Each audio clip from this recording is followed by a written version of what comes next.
book 48 of 2020 was My Husband's Wife by Jane Corry. So I think this book was recommended to me by my mum. I could be wrong, but I think it was. And she said that my sister-in-law had also read it and enjoyed it. So based on that, I thought that maybe it would be good. I didn't really enjoy it. And based on the title and what it's kind of like saying it's about, I can see why I didn't like it. But I was taking the recommendation, I was going to give it a go, because you never know, I could be wrong. But I know my taste, I know what I like and what I don't like. So anyway, I started reading this book and I almost stopped reading it because, like, as you'll know about me, I don't not finish books. So for me to not want to finish a book, it must be like not that great. So when I was first reading it, the reason why I felt like I wanted to put it down was because the main character, Lily, is very reminiscent. So I'd read a Sophie Kinsella book and was horrified by the depiction of women in it. And this one is pretty much the same. So the main character, Lily, is absolutely useless. Like, absolutely useless. Like, the choices that she makes are so ridiculous. And I just find myself questioning humanity, that there's people like this that exist. There must be. I mean, this woman is obviously writing from experience, so maybe this was her when she was younger, I don't know. But like, I'll give you an example of how she's useless. So she meets a guy, she's known him for 6 months, and decides to marry and move in with him. Like, who does that? Like, who does that? Like, no sane person marries someone after 6 months of knowing them. Like, you just don't do it. Like, how can you possibly get to know somebody in 6 months? That is insane. Like, it takes about 3 years to get to know somebody. They've done psychological studies, like, it's pretty obvious. Like, you can analyse your own relationships with people. You only really get to know them after a couple of years. So if you go and marry somebody after 6 months, you're an idiot.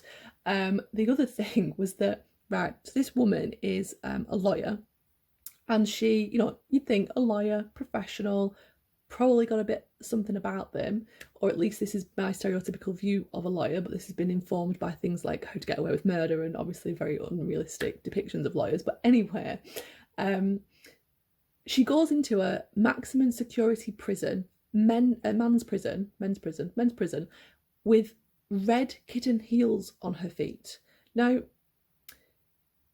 you want to, in those situations, desexualize yourself, because there's a lot of rapists in a high security prison.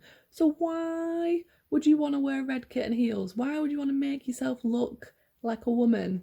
Not the cleverest thing, that, is it?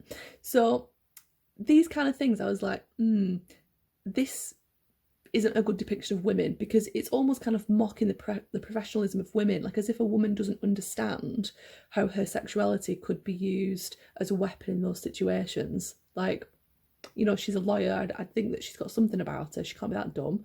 And I can understand that the author's probably trying to say that, like, she's a bit young and she's a bit reckless. But come on, like, even I, as a youngster, would have thought of that and thought, maybe I'm not going to put myself in that situation. I'm going to look like professional and not sexualise myself in a male prison. So that was the first thing that really pissed me off when I started reading it. Excuse my French.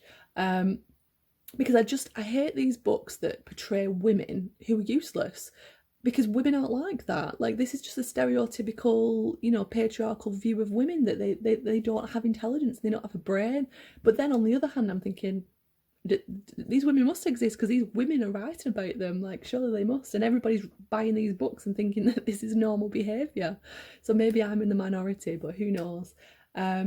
So I just did not identify with her at all. And I understand why she's been presented like that initially, because as the novel progresses, she grows up and becomes a bit wiser.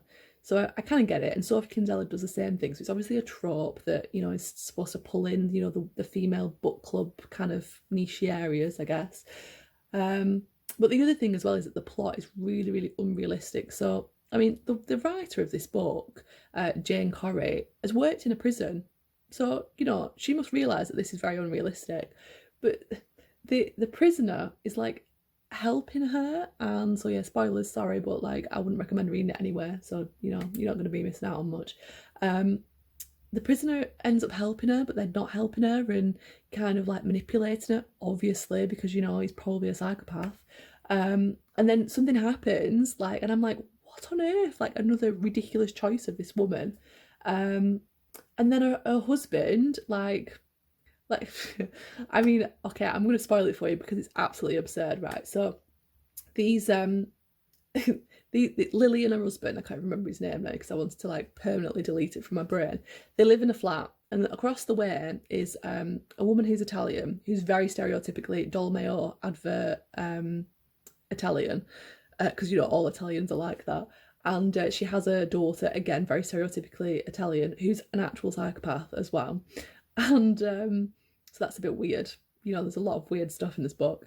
And although I suppose that's quite good writing of the kid, because you don't really write kids as being psychopaths. So yeah, maybe that's a good point of the book. Maybe, I mean, she's not an actual psychopath, but like just the way that it's written, she's weird basically, very manipulative. And you think, can a kid be that manipulative? I don't know if that's realistic or if that's just a bit experimental on her part. But anyway, so because this woman wants to have sex with a boyfriend, she parks the kid off to Lily's, and Lily thinks that this woman's working. And anyway, time goes by, and this little girl ends up growing into like an absolute manipulative girl, and ends up marrying the husband, like having an affair with the husband. And it's just like, really, like, is that like the guy? Like, I mean, it's also not very good characterization for the guy, because it's like, you know, he's a fully grown man, and he's like literally like he's got married to this woman who was a young girl in his house who he used to like paint and stuff. And it's like, that's really weird. Like, if I have a relationship with a child, as in like I'm the not relationship, like a friendship kind of relationship is what I'm trying to get at. I would always see them as a child. Even when they grow up, I will always see them as that child.